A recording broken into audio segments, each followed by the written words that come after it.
అధిక బరువు అనేక సమస్యలకు కారణం. సాహితీ యోగా ఆన్లైన్ క్లాసులో జాయిన్ అవ్వండి. నమస్తే, నేను Keshav. Welcome to Suman TV.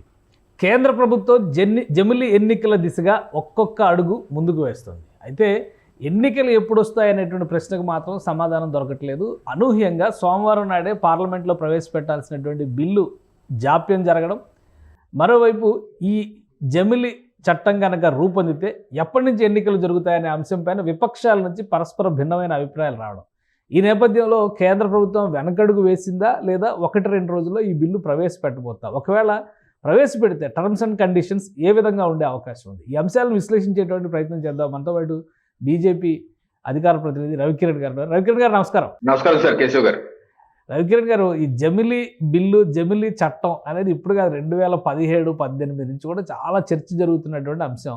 ఫైనల్గా అన్ని అధ్యయనాలు పూర్తయినాయి, రిపోర్ట్లు కంప్లీట్ అయినాయి, అభిప్రాయ సేకరణలు పూర్తయినాయి, బిల్లు రూపకల్పన కూడా జరిగిపోయింది. ప్రవేశపెట్టాల్సింది మరి ఎందుకో జాప్యం జరిగింది అంటే ఏంటి? ఏమన్నా 1-2 రోజులు జాప్యంగానే చూడాలా లేదా ఇందులో ఏమన్నా వాయిదా పరంపర ఉందా? కేశవ్ గారు, ముందుగా మీకు సుమన్ టీవీ వీక్షకులందరికీ నమస్కారం అండి.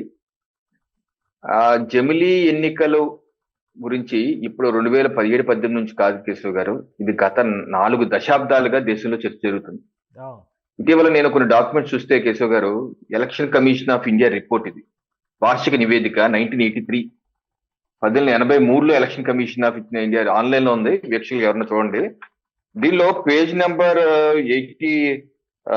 81 లో ఎలక్షన్ కమిషన్ ఏమన్నారంటే, in September 1982 election commission recommended holding simultaneous elections to the house of people and the legislative states assembly of states for the following weighty reasons అని చెప్పేసి, మనం ఈ 2 స్టేట్ ఎలక్షన్స్ పార్లమెంట్ ఒకేసారి నిర్వహించుకోవాలని చెప్పి ఎలక్షన్ కమిషన్ రికమెండ్ చేస్తుందని చెప్పి, దానికి కారణాలు కూడా ఈ పత్రంలో కేశవ్ గారు 8 కారణాలు కూడా మెన్షన్ చేస్తూ చివరిలో ఏమన్నారంటే, after all such N arrangement worked immensely satisfactory generally speaking prior to 1967. ఈ రకమైన కార్యక్రమం ఒక చక్కటి సాటిస్ఫాక్షన్ గా జరిగిన ఎన్నికలు ప్రయర్ టు 1967 అంటే 1967కు ముందు ఇలాగే చేశాము 20 ఏళ్ల పాటు, ఎక్కడా ఏ ఇబ్బంది రాకుండా సాటిస్ఫాక్షన్ జరిగిందన్నారు. సో నేను మీ ద్వారా వీక్షకులకు చెప్పేది ఏంటంటే, జమిలీ ఎన్నికలు అనేది దేశానికి కొత్త కాదు. స్వతంత్ర భారతదేశంలో మనకి స్వాతంత్రం వచ్చాక 1967 వరకు జమిలీ ఎన్నికలే జరిగాయి. అంటే కేంద్రము రాష్ట్రం ఎన్నికలు ఒకేసారి జరిగాయి. 1957లో కేశవ్ గారు 7 రాష్ట్రాలని డిజాల్వ్ కూడా చేశారు, అసెంబ్లీలో డిజాల్వ్ చేసి జమిలీ నిర్వహించారు. ఆ చిన్న చిన్న రాష్ట్రాలు కాదు, పెద్ద రాష్ట్రాలు, Uttar Pradesh, west Bengal, Bihar, Madras state, Mysore state, ఇవన్నీ డిజాల్వ్ చేసి మరి 1957లో కేంద్ర పార్లమెంట్ ఎన్నికలతో పాటు వెళ్ళారు. ఎందుకు వెళ్ళారంటే దానికి కారణాలు ఏంటి? దీని యొక్క ఆవశ్యకత ఉంది, ఎందుకంటే మ్యాన్ పవర్ సేవ్ అవుతుంది, ఖర్చు సేవ్ అవుతుంది, టైం సేవ్ అవుతుంది, అన్ని రకాలుగా ఉన్నాయి కాబట్టి వాళ్ళు అలా చేశారు. అయితే ఆ తర్వాత ఏమైందంటే కేశవ్ గారు, కేంద్ర ప్రభుత్వం కేరళ రాష్ట్రంలో రాష్ట్రపతి పాలన ఆర్టికల్ 356 పెట్టి ఆ రాష్ట్ర ప్రభుత్వం రద్దు చేసేయటం, ఆ తర్వాత ఇందిరాగాంధీ గారు వారి యొక్క టర్మ్ ని డిజాల్వ్ చేసుకుని ముందుగా ఎన్నికలకు వెళ్తాం, ఇలా చేయడం వల్ల మొత్తం డిస్టర్బ్ అయిపోయింది కేశవ్ గారు. దీనివల్ల అనేకమైన అర్థాలు, ఉదాహరణ తీసుకొని ఇప్పుడు మనకి ఏప్రిల్-మేలో 2024 పార్లమెంట్ ఎన్నికలు అయిన కేశవ్ గారు. పార్లమెంట్ ఎన్నికలతో పాటు ఆంధ్రప్రదేశ్ ఎన్నికలు జరిగినాయి, స్టేట్ ఎలక్షన్స్, ఒరిస్సా జరిగింది, సిక్కిం, అరుణాచల్ ప్రదేశ్. దానికి ముందు 5 మాసాల ముందు చూడండి, తెలంగాణ, మధ్యప్రదేశ్, రాజస్థాన్, ఛత్తీస్గఢ్, ఉత్తరాఖండ్ జరిగింది. ఇప్పుడు చూడండి, మళ్ళీ నిన్న కాక మొన్న ఇలా ఎన్నికలు అయినాయి. ఇది హర్యానా, మహారాష్ట్ర, ఈ జార్ఖండ్, ఎన్ని మళ్ళీ ఢిల్లీ కూడా రెడీ కదా 2 నెలలు. అంటే ఏంటి, ఒక సంవత్సరం టైం పీరియడ్ లో కేశవ్ గారు 15 రాష్ట్రాలు ఎన్నికలు జరుగుతున్నాయి. 15 రాష్ట్రాలు పార్లమెంట్ ఎన్నికలతో పాటు ఇవన్నీ ఒకేసారి పెట్టేసిన కేశవ్ గారు, ఆర్మీ మూవ్మెంట్, అలాగే అఫీషియల్స్ మూవ్మెంట్, అలాగే అదే ఈవీఎంలు కదా, అయ్యే ఈవీఎంలు పెట్టేసుకుంటే మనకి ఇంకా అక్కడితో అయిపోతే. ఎందుకంటే దీనివల్ల ఏమవుతుందంటే దేశం యొక్క ఆర్థిక పరిస్థితి కూడా క్షీణిస్తుంది. ఎందుకంటే ఎన్నికలు వచ్చేసరికి కేశవ్ గారు అన్ని స్టాండ్ స్టిల్ అయిపోతాయి, మోడల్ కోడ్ ఆఫ్ కాండక్ట్ వస్తుంది, ప్రభుత్వం కూడా చేయడానికి ఏముండదు, అడ్మినిస్ట్రేషన్ కూడా అయిపోతుంది. దీనివల్ల దేశం యొక్క జీడిపి వృద్ధి కూడా తగ్గుతుంది, ఎకానమీ మీద దీని ఎఫెక్ట్ పడుతుంది, పార్టీలు కూడా ఖర్చు పెరిగిపోతుంది. ఇప్పుడు అసెంబ్లీకి ఖర్చు పెట్టాలి, పార్లమెంట్కి ఖర్చు పెట్టాలి, పార్టీలు ఖర్చు పెట్టాలి. అదే ఒకేసారి వచ్చేసి మొన్న జరిగిన ఆంధ్రప్రదేశ్ ఎన్నికల్లో మేము సేఫ్ కదా, మా పార్టీలకి డబ్బు సేవ్ అయింది. అలాగే తెలంగాణ చూడండి, ముందు అసెంబ్లీ అయింది, ఆ తర్వాత పార్లమెంట్, వాళ్ళ ఖర్చు పెరిగింది కదా. సో ఇవన్నీ ఏంటంటే దేశం మీద ప్రభావం పడుతుంది. అలాగే ఏదైతే అభివృద్ధి సంక్షేమ కార్యక్రమాలు ఏదైతే అనుకుంటున్నామో అది క్షేత్రస్థాయిలో వెళ్ళటానికి ఇబ్బంది అవుతుంది, దేశం యొక్క అభివృద్ధి కుట్టుపడుతుంది. అందుకనే ఈ విషయం 4 దశాబ్దాలుగా చర్చ జరుగుతుంది కేశవ్ గారు. అప్పుడే కాదు, 1982లో కాదు, 1999లో లా కమిషన్ ఆఫ్ ఇండియా కూడా నివేదిక ఇచ్చింది. అలాగే 2002లో కూడా నివేదిక ఇచ్చారు.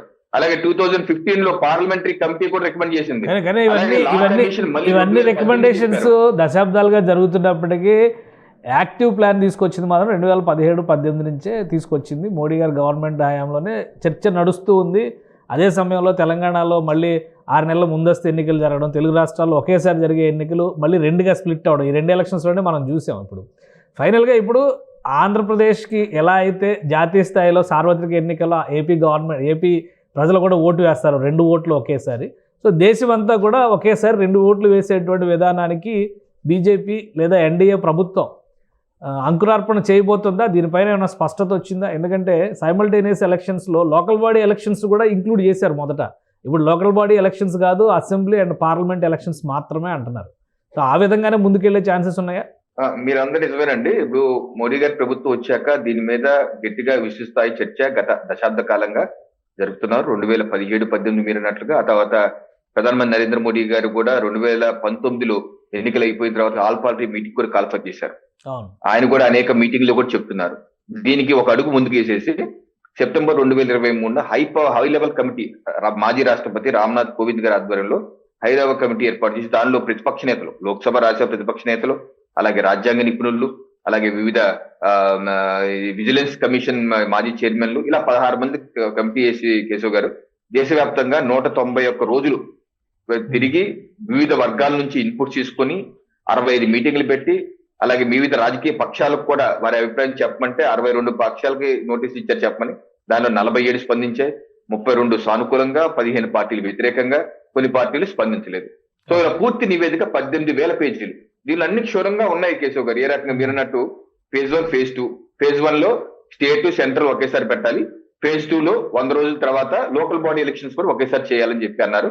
దీనికి కావాల్సిన ఈవీఎంలు ఏంటి, ఒక్కొక్క ఈవీఎం ఎంత ఖర్చు అవుతుంది, దీనికి ఎన్ని ఈవీఎం కావాలి, మొత్తం 11,80,000 పోలింగ్ బూత్లు ఉన్న దేశంలో ఏ రకంగా చేయాలని మొత్తం 18,000 పేజీలు ఆన్లైన్ లో ఉంది. వీక్షకులు, ఇంట్రెస్టెడ్ వీక్షకులు వెళ్ళి డౌన్లోడ్ చేసి చదవండి.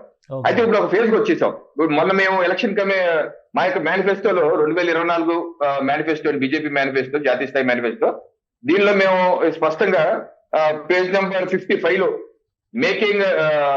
Making one nation one election reality, one nation one election reality చేస్తే పేజ్ నెంబర్ 55లో కూడా మా మేనిఫెస్టోలో పెట్టాం. సో మేము చాలా స్పష్టంగా ఉన్నామంటే ఈ 5 ఏళ్ల టర్మ్ లో ప్రజలు మాకు ఇచ్చినటువంటి 5 ఏళ్ల టర్మ్ లో తప్పనిసరిగా జమిలీ ఎలక్షన్స్ మీద పూర్తి స్థాయి మొత్తం ఉన్నటువంటి హద్దుల్స్ అన్ని చట్టపరంగా, ఎందుకంటే నేను ఇందాక చెప్పినట్టు స్వాతంత్రం వచ్చిన తర్వాత ఒక స్పిరిట్ గా తీసుకుని వాళ్ళు టేక్ ఇట్ ఫర్ గ్రాంటెడ్, వాళ్ళ ఉద్దేశం అదే ఉంది, 2 ఒకేసారి జరుగుతాయి, ఇలా విడివిడిగా జరిగిపోతాయనే ఉద్దేశం వాళ్ళకి లేదు. అయితే వాళ్ళు చట్టబద్ధత చేయలేదు, దాన్ని రాజ్యాంగబద్ధత చేయలేదు. సో ఎందుకంటే వాళ్ళు అది ఊహించలేదు కాబట్టి. సో మనం కావాల్సిన రాజ్యాంగ పద్ధతి చేయాలి. దీనిలో ఆర్టికల్స్ ఉన్నాయి, ఒక 6-7 ఆర్టికల్స్. ఆర్టికల్ 83 అన్ని కొన్ని మెన్షన్ చేశారు, అవన్నీ ఆర్టికల్స్ సవరించాలి. సో అందుకని ఆ సవరించే కార్యక్రమం ఒకటి మనం చేయాలి. దానిలో రాజ్యాంగం సవరించాలంటే 2/3 మెజారిటీ లోక్సభలోను రాజ్యసభలోను మనకు కావాలండి. సో ఆ రకంగా అన్ని పార్టీలతో ఇప్పుడు నాకు తెలిసి 4-5 రోజుల్లో శీతాకాల సమావేశం డిసెంబర్ 20వ తారీఖు వరకు ఉంది. దానిలో ప్రవేశపెడతారు.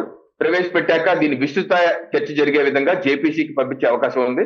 జాయింట్ పార్లమెంటరీ కమిటీ ఏర్పాటు చేశాక అన్ని రాజకీయ పక్షాలతో మాట్లాడతారు. రాజకీయ పక్షాలే కాదు, వివిధ రాష్ట్రాలకు వచ్చి అన్ని ఇండివిజువల్ సెలెక్ట్ కమిటీకి పంపిస్తారా?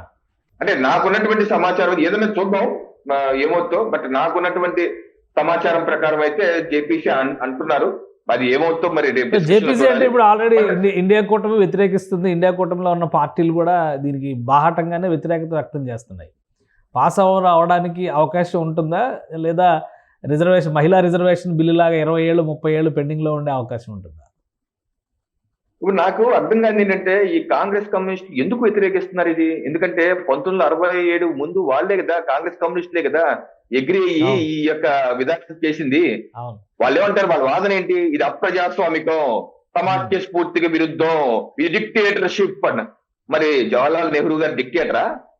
మరి వాళ్ళ పార్టీలన్నీ సమాఖ్య స్ఫూర్తికి అప్రజాస్వామికంగా పనిచేసిన ప్రభుత్వాలు 1967 వరకు ఉన్నాయా?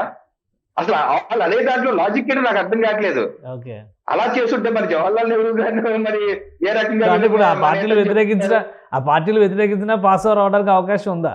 తప్పనిసరిగా అండి. ఇప్పుడు దీని మీద విస్తృతమైన చర్చ చేస్తారు. కొన్ని ఎలా ఉంటాయంటే కేశవ్ గారు, వాళ్ళు వ్యతిరేకించవచ్చు, వాళ్ళకైనా వేరే అభిప్రాయాలు ఉండొచ్చు, దానితో మాట్లాడతారు, కన్విన్స్ చేస్తారు. ఇప్పుడు ఉమెన్ బిల్ వచ్చిందండి, ఉమెన్ రిజర్వేషన్ బిల్లు. ఇప్పుడు అన్ని పార్టీలు సమర్థించాయి కదా. అలాగే కొన్ని బిల్స్ తప్పనిసరిగా అన్ని పక్షాలు సమర్థించే విధంగా ఉంటాయి. సో దీని మీద అంటే సుదీర్ఘంగా చర్చించి వాళ్ళ మద్దతు యొక్క కూడగట్టుకుని అన్ని వర్గాలతో మాట్లాడి ఒప్పించి ముందుకు వెళ్ళాలి. ఎందుకంటే ఇది ఒకటండి, ఇది బుల్డోజ్ చేసే ఉద్దేశం అయితే భారతీయ జనతా పార్టీకి, ఎన్డీఏ కూటమికి లేదండి. నేను మీ ద్వారా ప్రజలకు కూడా చెప్తున్నాను, దీని విస్తృతమైన చర్చ జరగాలన్న ఉద్దేశం మాది. విస్తృతమైన చర్చ జరగండి, మంచి చెడు మాట్లాడండి, చెడులు ఉంటే తొలగిద్దాం, చేద్దాం, మార్పు చేర్పులు చేసుకుందాం. ఏ రకంగా చేసుకుంటే బాగుంటుందో మీరు వివరించండి. ఎందుకంటే రామ్నాథ్ కోవింద్ గారి కమిటీ కూడా పౌరులతో కూడా మాట్లాడారు, 25,000 మంది పౌరులతో మాట్లాడారు. ఇప్పుడు వేసే కమిటీ కూడా మళ్ళీ మాట్లాడతారు, ఈమెయిల్స్ ఇస్తారు. మనం చూసాం వక్ఫ్ బోర్డుకి సంబంధించి ఈమెయిల్ ఇచ్చి మీ అభిప్రాయం చెప్పమన్నారు, అలాగే ఈమెయిల్ కూడా ఇస్తారు, లేకపోతే వచ్చి చెప్పమంటారు. సో అలాగా అన్ని జరుగుతాయి. ఇప్పుడు డెమోక్రసీలో కన్సల్టేషన్, డిస్కషన్ జరగాలండి. అంతేగాని ఇది నాకు వద్దు అంటానికి మీకు ఒక సహేతుక రేషనల్ రీజన్ చెప్పాలి, ఎందుకు వద్దు, ఏ రకంగా వద్దు, కన్విన్సింగ్ గా ఉండాలి. సో అంతేగాని మోదీ గారు ఎన్డీఏ ప్రభుత్వం తీసుకొస్తుంది కాబట్టి నేను వ్యతిరేకిస్తాను అని ఏం చెప్తాను. ఇప్పుడు అందరూ ఆసక్తి ఏంటంటే ఇప్పుడు ఈ బిల్లు పాస్ అయింది అనుకోండి, 2026లోనో 27లోనో ఆంధ్రప్రదేశ్లో మళ్ళీ ఎలక్షన్స్ వస్తాయని చెప్పి అంటున్నారు. సో ఒకవేళ వస్తే మహిళా రిజర్వేషన్లు 27 నుంచి అమలు చేస్తామని చెప్పి ఆల్రెడీ చట్టం చేశారు. పాపులేషన్ సెన్సెస్ కూడా మొదలు పెడతారు వచ్చే సంవత్సరం. అలానే డీలిమిటేషన్ మళ్ళీ ఇంకోసారి తీసుకురావాల్సినటువంటి పరిస్థితి కనిపిస్తుంది. ఇవన్నీ సెట్ చేసి 27లో ఎలక్షన్స్ వచ్చేస్తున్నాయా, లేదా 26 ఎండింగ్కి ఎలక్షన్స్ ప్రిపేర్ అవ్వచ్చా ఏపీలో కూడా? మీరు చెప్పినట్టు 3 అంశాలు కరెక్ట్ అండి. మనకి సెన్సెక్స్ ఆల్రెడీ కరోనా వల్ల లేట్ అయిపోయింది. మొన్న అమిత్ షా గారు కూడా, హోంమంత్రి గారు కూడా చెప్పారు, మేము డేట్ అనౌన్స్ చేస్తాం. సో అది అవ్వాలి. అండ్ దెన్ నెక్స్ట్ డీలిమిటేషన్, పునర్వ్యవస్థీకరణ, అసెంబ్లీ పార్లమెంట్ పనులు. ఈసారి మనకున్నటువంటి దానిలో 543 ఎన్నో ఉన్నాయి, దానిలో ఒక 200, 300 యాడ్ అయ్యే అవకాశాలు ఉన్నాయి, పెద్ద ఎత్తున పెరుగుతాయి. సో ఆ పెరిగటం అలాగే అసెంబ్లీలు కూడా మారుతాయి అన్ని దేశవ్యాప్తంగా. అది ఒక 2026లో చేయాలి, 2026లో చేయాలి. అది సంవత్సరం పడుతుందా, సంవత్సరాలు పడుతుందా, 2 సంవత్సరాలు పడుతుందో చూడాలి. మూడోది women reservation, SC ST reservation చేసే రిజర్వ్ స్థానాలతో పాటు ఉమెన్ రిజర్వేషన్ 33% చేశారు కాబట్టి ఏ స్థానాలు రిజర్వ్ చేయాలని కూడా చూడాలి. ఇదంతా అవ్వాలి. దీంతో పాటు ప్యారల్ గా ఈ బిల్లు కూడా ఎన్ని హర్డిల్స్ అని పాస్ అవ్వకుంటూ లోక్సభ, రాజ్యసభలో పాస్ అవ్వకుంటూ చట్ట రూపం దాల్చాలి. సో ఎన్ని దాల్చడానికి కొంత సమయం పడుతుంది, రేపు మాపు అయితే ఉండదు. నా వ్యక్తిగత అభిప్రాయం అయితే 2029 ఎన్నికలు లోపు, అంటే జనరల్ గా ఏంటంటే ఏప్రిల్, మే మనకి 2029లో జరగాలి పార్లమెంట్ ఎన్నికలు. సో ఇందాక నేను మొదట్లో చెప్పినట్టు 15 రాష్ట్రాల ఎన్ని కలిపి పెడితే బాగుతున్నా కదా. సో ఆ రకంగా ఏదైనా అరేంజ్మెంట్ లాగా వయా మీడియాగా 2028 నవంబర్, డిసెంబర్, తెలంగాణ ఎన్నికలు ఉన్నాయి 2020 నవంబర్లో, డిసెంబర్లో. సో ఆ టైంలో ఏదైనా ఇవన్నీ చేసి ఆ టైంలో ఏమైనా పెడతారా అని. అంతేగాని 2027 నా వ్యక్తిగత అభిప్రాయం నాట్ పాసిబుల్, అది జరగదు. 2028 అది లాస్ట్ లో, బహుశా ఆగస్ట్ తర్వాత 2029 ఏప్రిల్, మే లోపు, అది ఎప్పుడన్నా జరగచ్చు. ఈ యొక్క పరిణామాలు, డెవలప్మెంట్లు బట్టి బిల్లు ఏ రకంగా పాస్ అవుతూ, ఈ ప్రక్రియ అంతా ఏ రకంగా పూర్తయి దాని మీద ఆధారపడి ఉంటుంది. కంపల్సరీగా మనమైతే ఈ ప్రక్రియలోకి వెళ్ళాలండి. వెళ్ళి, ఎందుకంటే కొత్తగా వెళ్ళేది ఏం లేదు. బహుశా ఏపీ ఆల్రెడీ సైమల్టేనియస్ ఎలక్షన్స్ జరుగుతున్నాయి కాబట్టి యథాతథంగా అదే కొనసాగేటువంటి అవకాశం ఉంటుంది. కాకపోతే టెన్యూరిటీ మీరు అన్నట్టుగా 2028 ఎండింగ్ 29 వరకు ఆగుతారా, 27లో అవకాశం ఇస్తారా? మీరు చెప్పే మాటల ప్రకారం విపక్షం ఆశల మీద నీళ్లు జల్లుతున్నట్టు ఉంది. అంటే నాకున్నటువంటి లాజిక్ అయితే someone can reason and give a better opinion, that's fine. But నాకున్నటువంటి లాజిక్ అయితే ఇట్ ఈస్ నాట్ అలౌయింగ్ మీ 2027లో జరిగే అవకాశం లేదని చెప్పి నా యొక్క అభిప్రాయం. ఎందుకంటే ఇందాక మీరు చెప్పినటువంటి, మీరు చెప్పిన ఈ 3 హర్డిల్స్ ఉన్నాయి. ఈ 3 hurdles plus 4 hurdle bill pass అవ్వాలి. ఇది లోక్సభలో అయితే 362 మంది ఆమోదించాలి, రాజ్యసభలో అయితే 162 ఎంత ఉన్నారు. సో ఎన్ని మాకున్న కరెంట్ స్ట్రెంత్ రాజ్యసభలో ఇప్పుడు 125, 122 ఉన్నారు. సో అదనంగా రాజ్యసభ ఓటేయాలి. మాకు ఎన్డీఏ స్ట్రెంత్ లోక్సభలో 292 ఉన్నారు, 293. మరి మిగతా వాళ్ళందరూ ఓటేయాలి. సో ఎన్ని ఉన్నాయి, ఎన్ని ఉన్న దృష్ట్యా నాకు తెలిసి అయితే ఈ 4 అంశాలు అయ్యేసరికి 2027 అయితే నాట్ పాసిబుల్. 2028 చివర 2029 లేకపోతే జనవరి, ఇంకా జనవరి, ఫిబ్రవరి అయితే బెటర్. చలికాలం డిసెంబర్, జనవరి, ఫిబ్రవరి అయితే హ్యాపీగా చలికాలం మన ఎన్నికలు చేసుకుని ఎండల్లో అందరూ తిరిగి నాయకులు, ప్రజలు కాకుల్లో రాలిపోతున్నారు. ఈ పరిస్థితి రాకుండా చలికాలంలో హ్యాపీగా ఎన్నికలు చేసుకుంటే అందరూ ప్రశాంతంగా ఉంటుందని చెప్పి నా వ్యక్తిగత అభిప్రాయం. రైట్. థ్యాంక్ యూ రవికిరణ్ గారు, మీ అభిప్రాయం తెలియజేసినందుకు. ఇది పార్లమెంట్లో ఎట్టి పరిస్థితుల్లో జమిలీ ఎన్నికలకు సంబంధించిన బిల్లు పెట్టడానికి కావాల్సిన మార్గాల్ని కేంద్ర ప్రభుత్వం అధ్యయనం చేస్తుంది. ఈ 20వ తేదీలోపు కంప్లీట్ అయ్యేటువంటి సెషన్లోనే ఈ బిల్లు పెట్టడానికి అవకాశం ఉంది. అలానే దేశవ్యాప్తంగా ఉన్నటువంటి అభ్యంతరాలపైన మరొకసారి అధ్యయనం చేయడానికి కేంద్రం ప్రణాళికలను సిద్ధం చేసుకుంది. ఇక చట్టం రూపొందిన తర్వాత మహిళా రిజర్వేషన్ బిల్లు ఎలా అయితే 2027 నుంచి అమలు చేయాలనేటువంటి నిర్ణయం చేశారో అదే తరహాలో 2028 లేదా 29లో ఎన్నికలు జరగడానికి అవకాశం ఉంది. ముందస్తుగా ఎన్నికలు వస్తాయనేటువంటి ఆశలు కానీ అవకాశాలు కానీ లేవని రవికిరణ్ గారు విశ్లేషిస్తున్నారు. ఇది special discussion. Keep watching. Suman టీవీలో మీ పర్సనల్ అండ్ బిజినెస్ ప్రమోషన్స్ కోసం కింది నెంబర్కి కాంటాక్ట్ చేయండి.